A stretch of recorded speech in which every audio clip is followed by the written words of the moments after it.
बिस्मिल्लाहिर्रहमानिर्रहीम अस्सलाम वालेकुम everyone. My name is Aksar Saeed. Welcome back to my YouTube channel. आज के इस लेक्चर में हम डिस्कस करने जा रहे हैं 40 रूल्स ऑफ लव, एक बुक जिसे लिखा है अलिफ शफ़क़ ने। और ये बहुत ही इंटरेस्टिंग और बहुत ही जो है एक्सटैटिक टाइप स्टोरी है। और इसमें अलिफ शफ़क़ ने 2 सदियों का डिफरेंस दिखाया है कि उस टाइम पे लोग कैसे और इस टाइम पे लोग कैसे। और उसने इस बुक के अंदर बेसिकली ये बताने की कोशिश की है कि खुदा के साथ मोहब्बत के सिवा कुछ नहीं है। तो ये वो स्टोरी है जिसने मुझे इंस्पायर किया, जिसने मुझे मोटिवेशन दी, और ये बहुत ही मुझे एकदम खींचने वाली स्टोरी लगी। तो मुझे अच्छा लगा कि मैंने सोचा कि इस पर मैं वीडियो बनाऊं। और इस पे जो है आज मैं इस स्टोरी में ना सिर्फ इसके 40 रूल्स डिस्कस करूंगी, बल्कि ये इस स्टोरी के इंट्रो के बाद मैं आपको इसकी डिटेल भी बताऊंगी कि ये नावल स्टार्ट कैसे हुआ, एंड कैसे हुआ, और इसकी 40 रूल्स बेसिकली जो इसका टाइटल है वो क्या रिप्रेजेंट करता है। So the 40 rules of love जो है, अलिफ शफ़क़ के बारे में हम थोड़ा सा रीड कर लेते हैं। अलिफ शफ़क़ जो है वो पैदा हुई थी स्ट्रासबर्ग फ्रांस में 1971 में, और ये एक अवार्ड विनिंग नॉवलिस्ट थी and the most widely read female writer in Turkey से बेसिकली ये बिलोंग करती थी एक्चुअली। और इनकी परवरिश जो है इनके ननिहाल में हुई थी। तो इनकी लाइफ में एक यानी कि ऐसी वुमन थी जिसने अपने हस्बैंड से डाइवोर्स ली थी, और जो है इसने इस तरह के कुछ हालात भी फेस किए थोड़े बहुत, और इसने ये स्टोरी लिखी। क्रिटिक्स जो है इसमें have held her as one of the most distinctive voices in contemporary literature in both Turkish and English, and she is also the author of the novel the bastard of Istanbul and her memoir black milk. और इसकी जो books हैं have been translated into more than 30 languages. इसने शादी की, 2 बच्चे हुए इसके। Elif divides her time between London and Istanbul. और अब बात करते हैं हम नावल की, कि नावल जो है, इस नावल के जितने भी चैप्टर हैं, हर चैप्टर स्टार्ट होता है लेटर बी से, यानी बा से। ओके, इस चैप्टर यानी इस बुक का हर चैप्टर जो है वो लेटर बी से स्टार्ट होता है। It is because the secret, क्योंकि ये एक सीक्रेट है, of Quran lies in Surah Al-Fatiha, and its spirit is contained in the phrase Bismillahir-Rahmanir-Rahim, in the name of Allah, the most beneficent and the most merciful। और first letter of the Bismillah जो है उसमें dot है below it that symbolizes the universe as per Sufism thoughts, क्योंकि ये novel जो है Sufism पे बेस करता है, उस थॉट्स पे बेस करता है। अब पहले हम इसकी जो है ब्रीफ समरी डिस्कस कर लेते हैं। बेसिकली जब ये नावल स्टार्ट होता है, अलिफ शफ़क़ ने जब लिखा है, तो उसने एक कैरेक्टर को इंट्रोड्यूस करवाया जिसका नाम है एला और उसके 3 बच्चे हैं, और उसके हस्बैंड का नाम डेविड है, और वो जो है एक हाउस वाइफ है। मीन्स उसने ग्रेजुएशन किया हुआ है और लिटरेचर में, बट जो है वो अपनी लाइफ में बहुत खुश होती है, अपने हस्बैंड के साथ खुश होती है। स्टिल उसके हस्बैंड के कोई अफेयर्स होते हैं, लेकिन उसने कभी सवाल नहीं किया, उसके हस्बैंड उसके रिलेशन में कभी कुछ यानी गड़बड़ नहीं हुई। बट उसकी अब यहाँ पे जो बड़ी डॉटर है एलिज़ाबेथ, तो वो जो है यहाँ पे वो अपनी यूनिवर्सिटी फ़ेलो को पसंद करती है और वो शादी करना चाहते हैं। तो एला जो है उसे रोकती है। वो कहती है कि तुम एक चंद महीने की रिलेशनशिप से कैसे जान सकते हो कि तुम्हें सारी ज़िंदगी साथ गुजार सकते हो। अपनी बेटी से कहती है। खैर वो अपने चोरी छुपे जो है अपने बेटी का जो लवर होता है, यानी उसका जो बॉयफ्रेंड होता है, उसे कॉल करती है एक बार ना। तो वो उसे कॉल करती है कि तुम मेरी बेटी को छोड़ दो, इस तरह से तुम लोग ना करो, हमें नहीं लगता कि तुम एक स्ट्रॉन्ग रिलेशन में हो, 2-3 महीने के रिलेशन के बाद तुम लोग शादी करो और सारी ज़िंदगी साथ रह सकते हो। तो वो कहता है कि क्या तुम अपने, अगर तुम्हें प्यार हो जाए तो क्या तुम अपने हस्बैंड को छोड़ दोगी, इस तरह से पता नहीं ऐसे ही, मतलब कि वो उल्टा सवाल उससे कर देता है। वो कहता है कि ऐसा क्यों लगता है आपको कि हम एक दूसरे को छोड़ दें, क्या आपको किसी और से है क्या, क्या आप अपने हस्बैंड के साथ खुश नहीं हैं, इस तरह से वो उससे सवाल करता है। तो वहाँ पर खामोश हो जाती है, और फिर वो जो लड़का होता है वो उसकी बेटी को भी बता देता है। तो वो फिर उसकी बेटी जो है वो फिर नाराज़ होती है और घर छोड़ देती है। तो इस तरह से इनकी जो है वो स्टोरी चलती है। और वो उसे एक जॉब मिली होती है रिसेंटली, यानी कि उस दौरान ना एला को, और एक नावल होता है यानी कि उस पर उसने एक रिपोर्ट लिखनी है, लिटरेरी रिपोर्ट, और लिटरेरी रिपोर्ट को लिखने के लिए वो नावल वो स्टडी कर रही है एला। और ये वो उस नावल की स्टोरी है बैक, और उसने जोड़ा है अलिफ शफ़क़ ने 8, इधर से उसने 2008 की चलाई और उधर से उसने 1400 की। तो इस तरह से यानी उसने जोड़ा है टुकड़ों को कि 2 सेंचुरीज़ यानी उस टाइम की जनरेशन दिखाई गई और इस टाइम की। अब उस बेसिकली वो जो लिटरेरी रिपोर्ट लिखने के लिए वो जो लिख रही है, एक्चुअली लिटरेरी रिपोर्ट की लिखने के लिए वो जो नावल पढ़ रही है, बेसिकली वो सारी स्टोरी दरवेशों की है। तो उसमें जो सूफीज़म थॉट्स हैं, ये सारा कुछ, तो उस चीज़ को देखते हुए एला को उस बंदे से प्यार हो जाता है, बेसिकली जो उसका राइटर है। और उसे लगता है कि शायद वो ख़ुद सूफ़ी है। और फिर वो राइटर उस राइटर से मिलने लगती है। जब वो उस राइटर से मिलती है तो जो है फिर वो उसे बताती है कि वैसे मैंने एजेंसी वालों को तो नहीं बताया हुआ कि मैं आपसे कांटेक्ट करती हूँ, कि वो लेटर्स वगैरह एक दूसरे को लिखते हैं और मेल करते रहते हैं। और इस दौरान वो लेटर इसके हस्बैंड जो है इसकी मेल्स पढ़ लेता है। तो वो फिर एला से सवाल करता है कि क्या चल रहा है, क्या मैं नहीं जानता कि तुम्हारा अफेयर चल रहा है उसके साथ, क्योंकि वो मिलने जा रही होती है। वो कहती है हाँ मैं उससे प्यार करती हूँ। और एट द एंड क्या होता है कि वो उससे डाइवोर्स मांग लेती है उस राइटर के साथ जाने के लिए। और वो राइटर जो है बेसिकली वो बीमार होता है और वो चाहता है कि मैं बगदाद में दफन हूँ। और इस तरह से वो उसके साथ अपना घर बार छोड़ कर चली जाती है उस राइटर के पास, यानी अपने उस लवर के पास। और फिर वो उसे बताता है कि मैं किस तरह से मेरा जो है सफ़र, एक शराबी था मैं, और इस तरह से मेरा सफ़र जो है सूफीज़म पे आया। और मैं वो गुनाह नहीं करता कि जो मैं पहले बहुत ज़्यादा करता था इस तरह से। और मुझे एक इंस्पायरेशन मिली, मैं फ़लाँ शख्स से मिला। तो उसने शम्स ऑफ तबरीज़ को यहाँ पे जोड़ा इस स्टोरी में, और उसने वो कैरेक्टर दिखाया। तो उसने कहा कि मैंने इस तरह से, मुझे यहाँ से इंस्पायरेशन मिली शम्स ऑफ तबरीज़ के साथ जब मैं मिला। रूमी को उसने जोड़ा, ये सारी बातें उसने की। फिर उसने जो है, और एट द एंड वो राइटर खुद जो है वो मर जाता है। यानी जो बेसिकली एलिफ शफ़क़ है उसने ये दिखाया कि एला उसके साथ गई और राइटर कुछ अरसे के बाद जो है बीमार हुआ, क्योंकि वो पहले से बीमार था। उसके पास वैसे ही चंद मंथ थे रहने को, जीने को, डॉक्टर्स ने उसे जवाब दे दिया था। तो फिर जब उसकी डेथ हो जाती है तो हॉस्पिटल में, उसके बाद एला जो है अपनी बेटी को फ़ोन करती है तो वो उसे सपोर्ट करती है। वो कहती है हाँ मामा मैं आपको मिलने ज़रूर आऊँगी। तो वो उसके साथ जाती है और यहीं पे उसकी स्टोरी एंड हो जाती है। लेकिन उसने जो, उस राइटर ने जो स्टोरी लिखी थी बेसिकली अज़ीज़, उसका नाम था अज़ीज़, एज़ी ज़हा अज़ीज़, ए मीन्स ज़हारा, अज़ीज़ ज़हारा। तो उसका, उस राइटर का इस तरह का नाम था जिसने ये स्टोरी लिखी थी शम्स ऑफ तबरीज़। अब उस स्टोरी में क्या था, बेसिकली शम्स ऑफ तबरीज़ जो है वो जाता है, पहले वो यानी कि एक अपने बड़े दरवेश के पास जाता है। तो वो उसे कहता है कि मैंने किसी को एक साथ भेजना है तुम्हें, रूमी के पास वो भेजना चाहता है कि उसकी जो स्पिरिट है ना वो बहुत डिफरेंट टाइप की है, वो कहता है। तो वो उसके साथ भेजना चाहता है और वो शम्स ऑफ तबरेज़ जो है उसके पास जाना चाहता है, लेकिन वो तो दरवेश होता है, वो मना कर देता है। वो हर दफ़ा यानी एक दरबार लगाता है कि हाँ जी कौन है जो यहाँ से किसी, मैं कहीं भेजना चाहता हूँ, रूमी की, मौलाना रूमी की तरफ से मुझे एक लेटर मिला है कि मुझसे ऐसे शख्स की तलाश है जो उसकी स्पिरिट का हिस्सा बन जाए। और शम्स ऑफ तबरेज़ हर दफ़ा यानी कि हेड रेस करता है, स्टिल वो उसे नहीं भेजता। वो कहता है मैं देखना, वो कहता है वापसी वहाँ से मुमकिन नहीं है। वो कहता है मैं ठीक है मैं तुम्हें भेज सकता हूँ, अभी टाइम नहीं आया। फिर ऐसे करते करते फिर वो भेज देता है। फिर वो जो शम्स ऑफ तबरेज़ होता है उसे रास्ते में ना कई लोग, कई तरह के लोग मिलते हैं। कहीं डेजर्ट द रोज़ एक यानी कि प्रॉस्टिट्यूट होती है, उससे वो मिलती है। तो वो उससे यानी नेकी की तरफ जो है वो ले जाता है। फिर सलमान द ड्रंकन होता है, एक उसका रोल दिखाया गया। फिर जब वो बेसिकली मौलाना रूमी के घर पहुंचता है तो वहाँ पे उसकी बीवी होती है और वहाँ पे एक बच्ची आई होती है पढ़ने के लिए मौलाना रूमी के घर।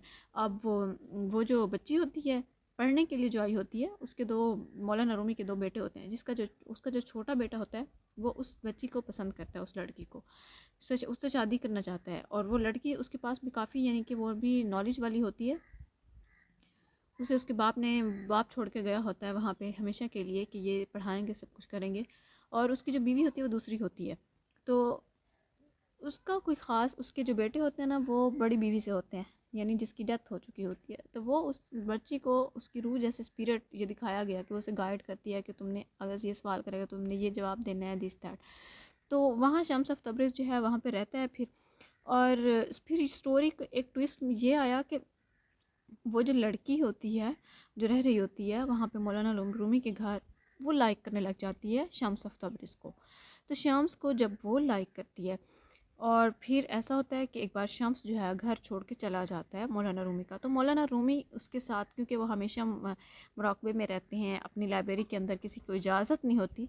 और एक बार और मौलाना रूमी का बिलीव इतना दिखाया गया शम्स तबरेज़ पर कि हालांकि वो कभी शराब नहीं पीता था, लेकिन उसने कहा कि शराब ले आओ, तो वो फिर स्टिल गया शराब खाने। वो गया, शराब लेके आया। सब लोगों ने बातें की कि ये मौलाना को क्या हो गया है, मस्जिद में खुतबे देने वाला शराब पी रहा है, ये सब। तो उसने कहा मैं यकीन रखता हूँ शम्स तबरेज़ पर, अगर उसने मुझे कह दिया है तो इसका मतलब है कुछ ख़ास है। तो वो जब लेके जाता है तो वो शराब की बोतल लेकर एक गिलास में डालता है थोड़ी सी, और बाकी जो होते हैं वो एक पौधा होता है, उसे उसमें सारा उंडेल देते हैं, और उस पौधे में जो है एक फ्रेशनेस आ जाती है। उसके बाद उसमें से वो एक घूंट खुद पीते हैं और मौलाना को भी एक घूंट पिला देता है। और इस तरह से फिर वो एक बार उसकी बुक्स जो है वो सारी जला रहा होता है मौलाना शम्स तबरेज़। तो उसकी बीवी जो है वो जाती है, कि वो कहती है शम्स तबरेज़ ये आप क्या कर रहे हैं। उसकी मौलाना रूमी को ये बुक्स बहुत प्यारी हैं, तो वो मना कर देता है रूमी। वो कहता है कि नहीं तुम मत जाओ। हालांकि क्योंकि उसने एक बार हाथ लगाया, जस्ट सफाई करने गई थी वो, तो मौलाना ने उस पर काफ़ी गुस्सा किया था कि मेरी बुक्स को हाथ क्यों लगाया, इसकी सफाई ना की जाए इस रूम की, मैं सब कुछ खुद देख लूँगा। तो वो बहुत परेशान होती है कि ये सब क्या हो रहा है। तो फिर वो कहता है अच्छा आप उठा के खुद देख लो। तो वो जब जाते हैं तो बुक्स ख़राब नहीं हुई होती, बिल्कुल ठीक होती हैं। तो उठा लेते हैं दोबारा से, और इस तरह की स्टोरी दिखाई गई। फिर जब शम्स छोड़कर चला जाता है तो फिर वो लड़की बहुत ज़्यादा क्योंकि लाइक करती है, और उसका बाप यानी मौलाना रूमी साहब नहीं रह सकते उसके बगैर। फिर वो अपने बड़े बेटे की हेल्प लेता है। उसे कहता है जाओ ढूंढ के आओ, कहीं कहीं भी मुझे शम्स ला दो, मेरी सोल का हिस्सा जो है वो चला गया। तो फिर वो जाता है, उसका बड़ा बेटा उसे ढूंढ के लाता है, और उससे वो मिलते हैं। और वो लड़की उस अपनी ख्वाहिश का इजहार करती है मौलाना रूमी के सामने कि मैं शम्स से शादी करना चाहती हूँ। वो उसे मना लेता है, लेकिन जब शादी होती है तो उनके दरमियान कोई शादी वाला रिलेशन नहीं होता। वो लड़की जितना मर्ज़ी कोशिश करती है, लेकिन शम्स कहता है कि नहीं मुझसे ये नहीं हो सकता। तो इस तरह की यानी ये 2 सेंचुरीज़ की स्टोरी को दिखाया। और उस दौरान जो शम्स ऑफ तबरीज़ की जो बातें होती हैं, जो 40 रूल्स होते हैं, उसने मुझे ये बताया। तो first one is how we see God is a direct reflection of how we see ourselves, कि हम जिस तरह से खुदा को देखते हैं ना, वो डायरेक्ट रिफ्लेक्शन है।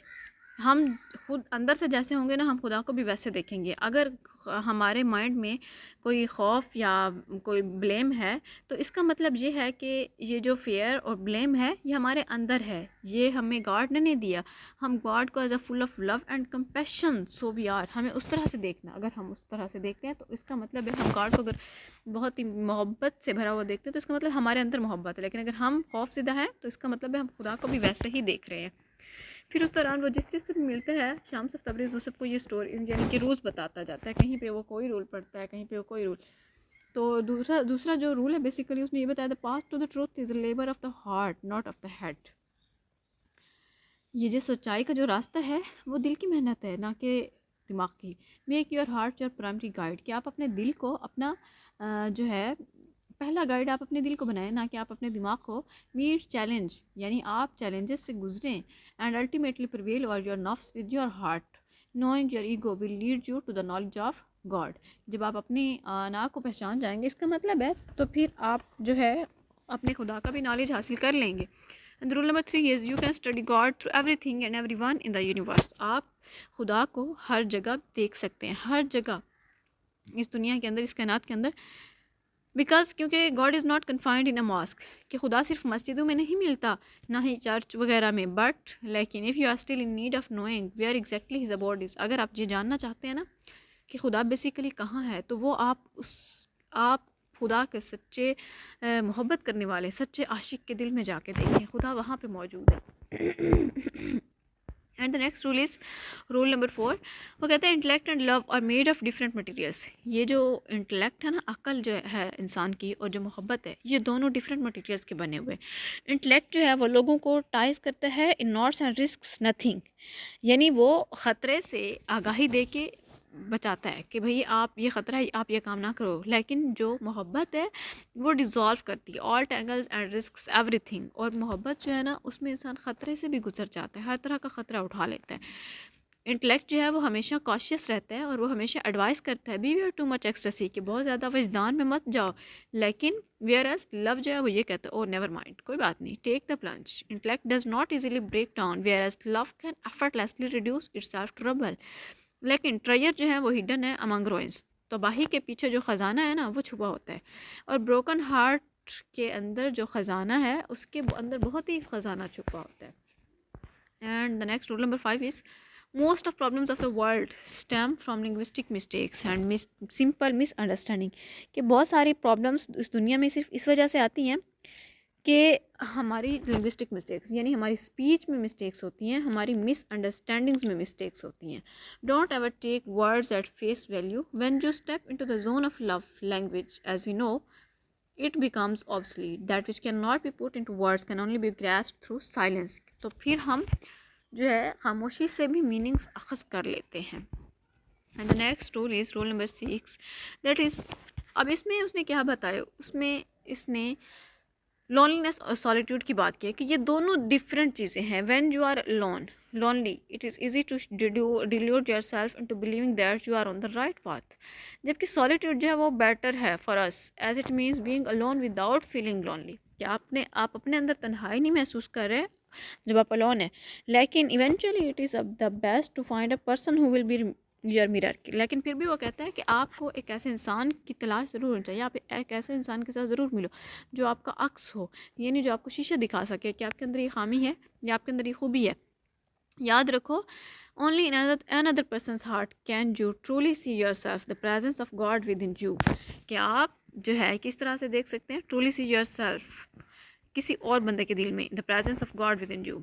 फिर उसने रूल नंबर 7 बताया, वो कहता है whatever happens in your life no matter how troubling things might seam.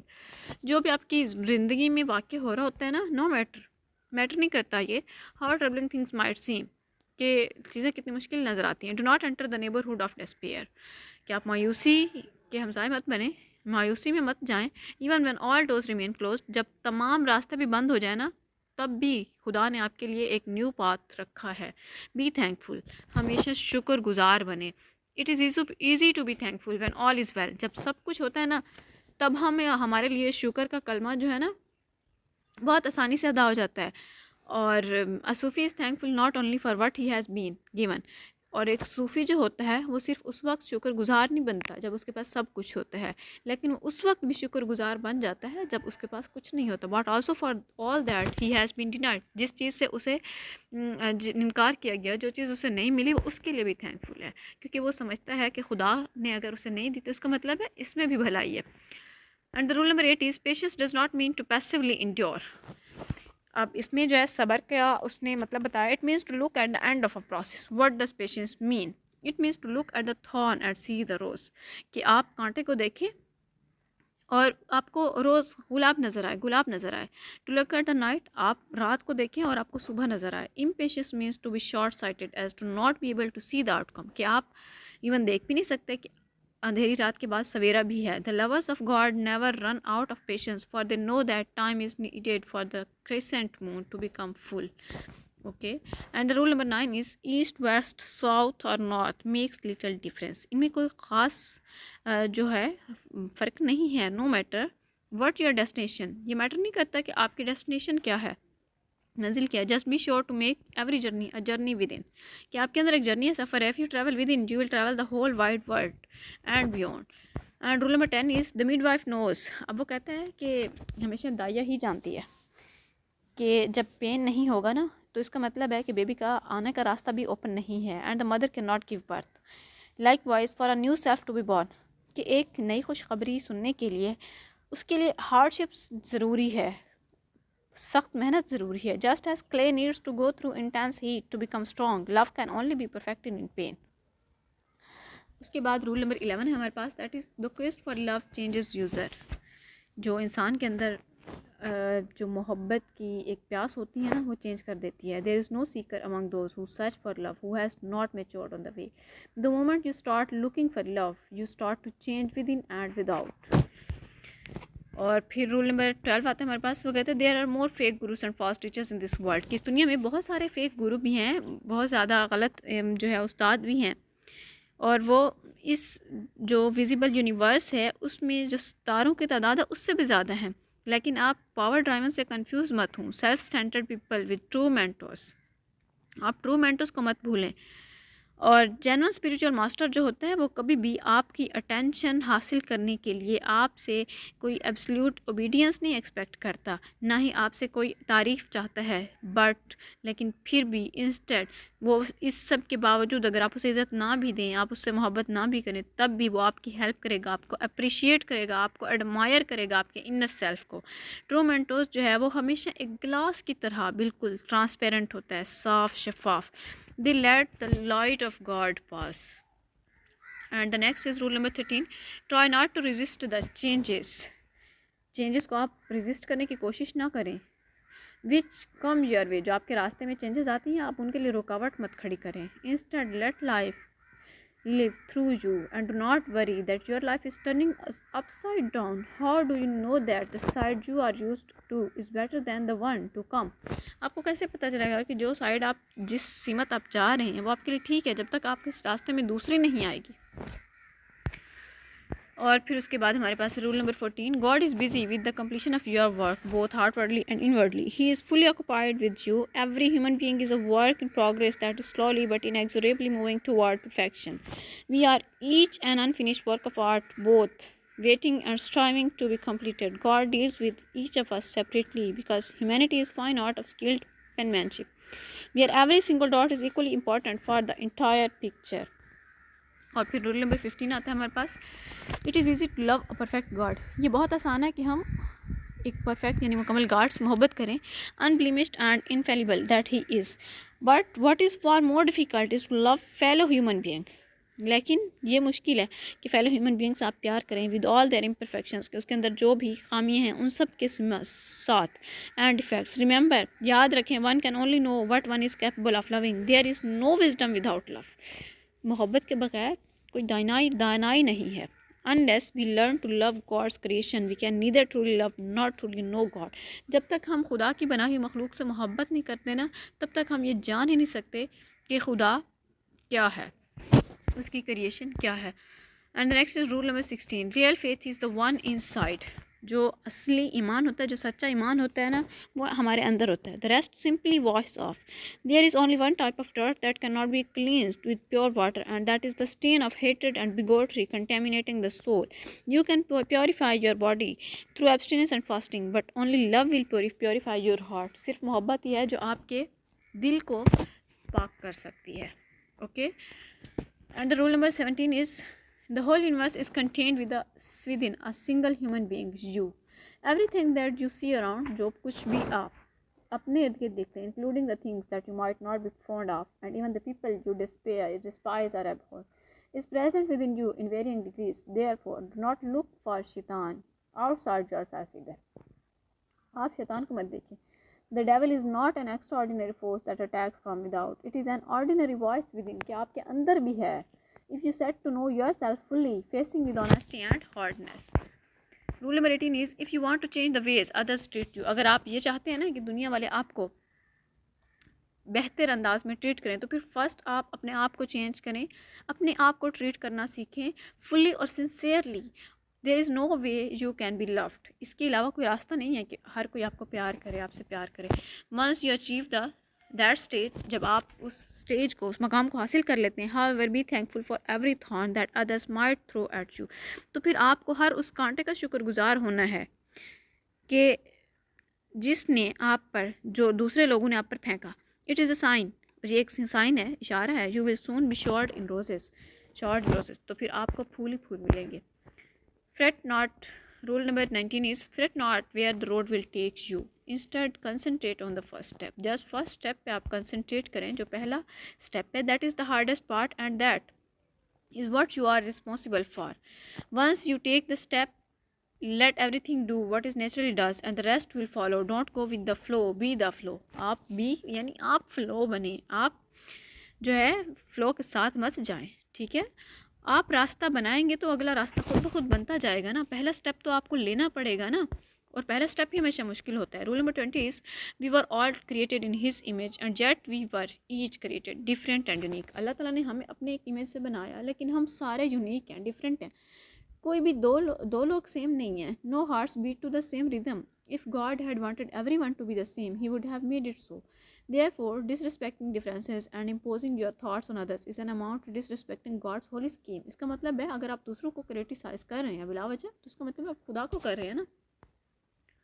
Rule number 21 is when a true lover of God goes into tavern. जब एक खुदा का जो है मोहब्बत करने वाला खुदा से मोहब्बत करने एक टैवरन में जाता है, यानी एक शराब खाने में जाता है, the tavern becomes his chamber of prayer. तो फिर वो टैवरन भी उसके लिए प्रेयर का चैम्बर बन जाता है। But when a wine bibber goes into the same chamber, लेकिन जब एक वाइन बाइबर जाता है यानी शराबी जाता है, इट बिकम्स हिज टैवरन, तो फिर उसके लिए वो शराब खाना ही है। In everything we do, it is our hearts that make the difference, not our outer appearance. Sufis do not judge other people on how they look or who they are. वो कौन है, कैसे हैं।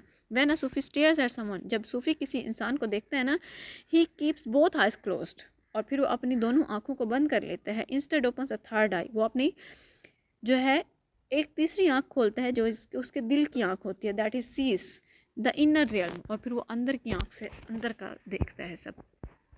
Rule number 22 is life is a temporary lawn and this world is nothing but a sketchy imitation of reality. Life जो है basically एक temporary lawn है, कर्जा है, और ये वर्ल्ड जो है वो कुछ भी नहीं है but a sketchy imitation of reality. Only children would mistake a toy for the real thing, and yet human beings either become infatuated with the toy or disrespectfully break it and throw it aside. In this life, stay away from all kinds of extremities, for they will destroy your inner balance. Sufis do not go to extremes. A Sufi always remain mild and moderate. कि सूफी हमेशा खुदा से मोहब्बत करता, दुनियावी चीज़ों की तरफ नहीं जाता। Rule number 23 is the human being has a unique place among God's creation. अल्लाह ताला ने जितनी भी चीज़ें बनाई, ह्यूमन बीइंग जो है वो एक यूनिक उनकी जगह है, वो अल्लाह ताला क्रिएशन में से बहुत ही ख़ास हैं।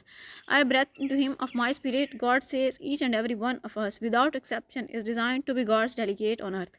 आस्क योरसेल्फ, खुद से पूछें, just how often do you behave like a delegate. If you ever do so, remember it falls upon each of us to discover the divine spirit inside and live by it.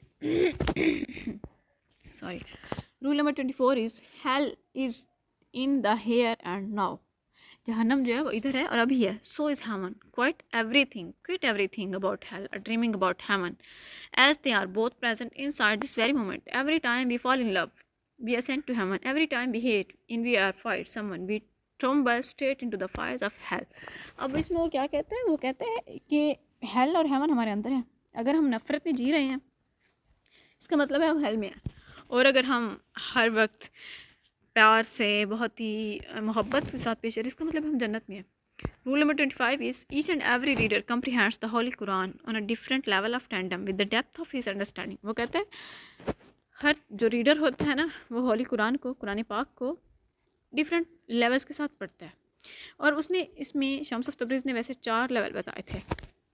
The first level is the outer meaning, कि सिर्फ outer meaning, and it is the one that the majority of the people are content with, कि हम सिर्फ पढ़ते हैं, उसे समझते नहीं. नेक्स्ट इज़ द बातिन, द इनर लेवल, जो उसकी ट्रांसलेशन है. Third, there is the inner of the inner, उसके भी अंदर की मैनी होती हैं. And the fourth level is so deep it can not be put into words and is therefore bound to remain indescribable. कि जो चौथा लेवल होता है ना कुरान पाक पढ़ने का, उसे समझने का, वो हम लफ्ज़ों में बयान नहीं कर सकते. शम्स ऑफ तबरीज़ ने ये बात की थी, और उसने अपनी बीवी से की थी शादी से पहले ये बात, यानी उस लड़की से जिसकी स्टोरी मैंने पहले बताई है. Rule number 26 is the universe is one being.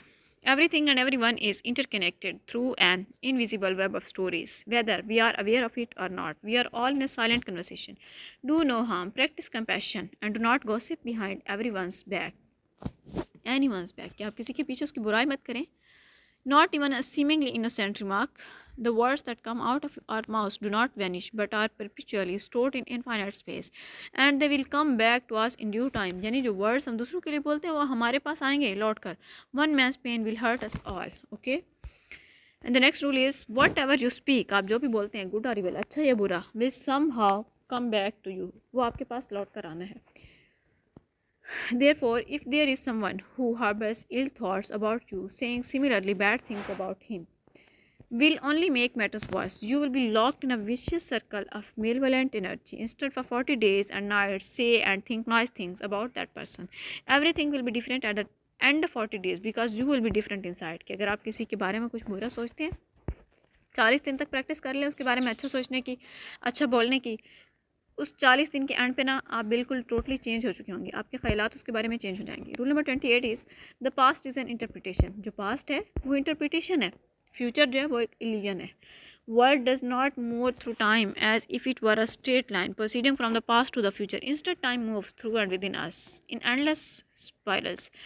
Eternity does not mean infinite time but simply timelessness. If you want to experience eternal illumination, put the past and the future out of your mind and remain within the present moment.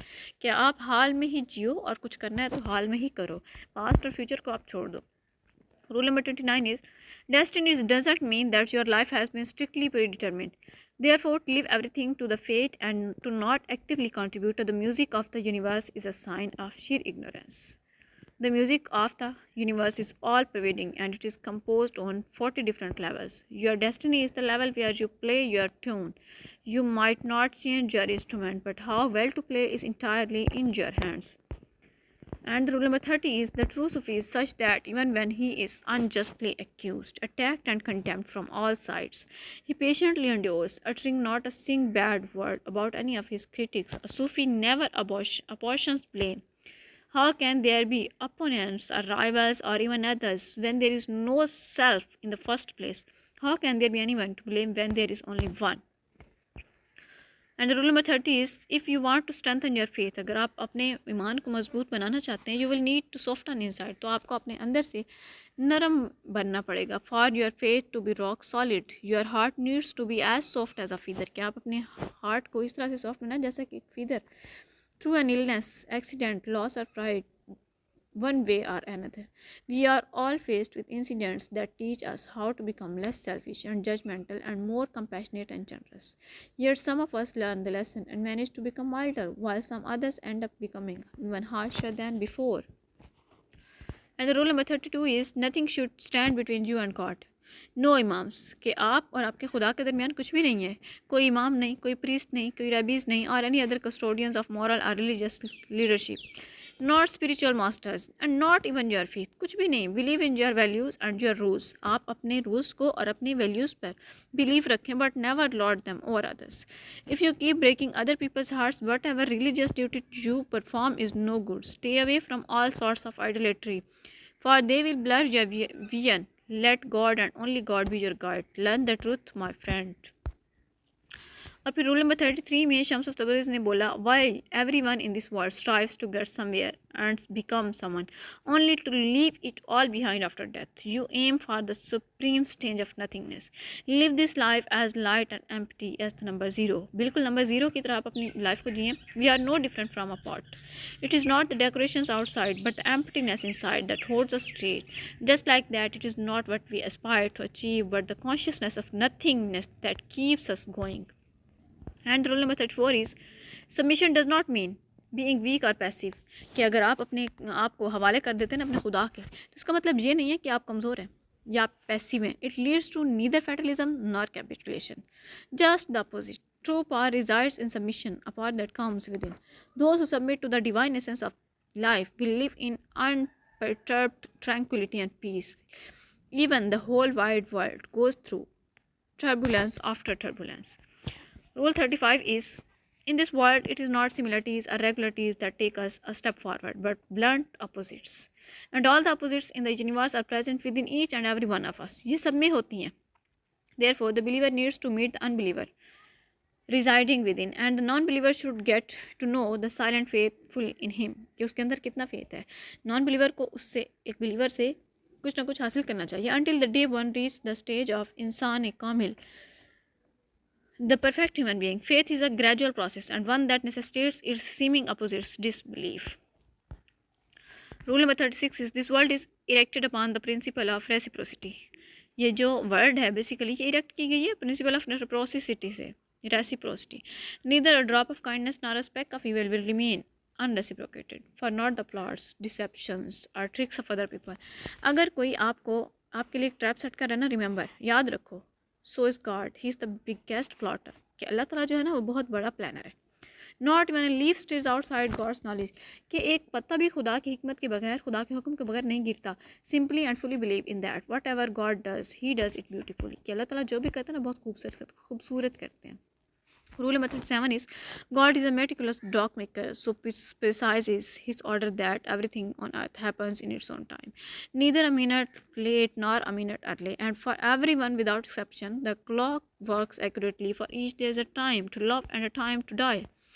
Rule number 38 is it is never too late to ask yourself.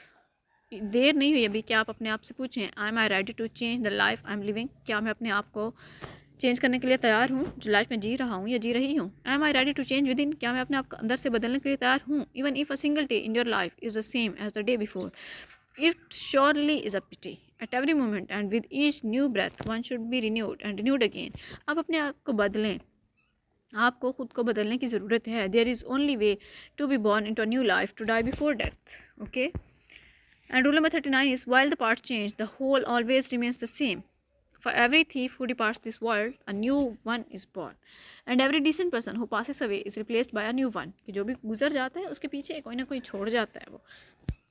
In this way, not only does nothing remain the same, but also nothing ever really changes.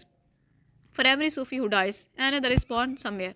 कि अगर कोई सूफी एक मर जाता है तो उसकी जगह कोई ना कोई कहीं ना कहीं पैदा हो जाता है। Rule number 40 is if and the last rule is this, a life without love is of no account, कि वो ज़िंदगी मोहब्बत के बगैर कुछ भी नहीं है, उसका कोई फ़ायदा नहीं। Don't ask your self what kind of love you should seek, spiritual और मटेरियल, डिवाइन और मंडेन। आपको कौन सा प्यार चाहिए, आपको किसकी ज़रूरत है, या आप खुद से मत पूछें eastern western. Deviance only lead to more deviance. Love has no labels, इसका कोई लेबल नहीं है, इसकी कोई डेफिनेशन नहीं है। It is what it is, pure and simple. Love is the water of life and lover is a soul. Lover basically क्या है, उसने कहा एंड पे कि लवर एक सोल है और लव जो है वो वाटर ऑफ लाइफ है, soul of fire. The universe turns differently when fire loves water. Okay, I hope it's clear to all of you. So आज की वीडियो में हमने ये सब डिस्कस किया और मैंने आपको इसकी स्टोरी बताई कि अलिफ शफ़क़ ने 2 सदियों की स्टोरी को किस तरह से आपस में जोड़ा और उसने ये 40 रूल्स, यानी इसका जिस्ट यही है कि मोहब्बत जो है, खुदा की ज़ात जो है वो मोहब्बत के सिवा कुछ भी नहीं है। And thank you very much. आप लोगों में से जो चैनल पर न्यू है काइंडली चैनल को सब्सक्राइब कीजिएगा, वीडियो को लाइक कीजिएगा, शेयर कीजिएगा। अल्लाह हाफिज़।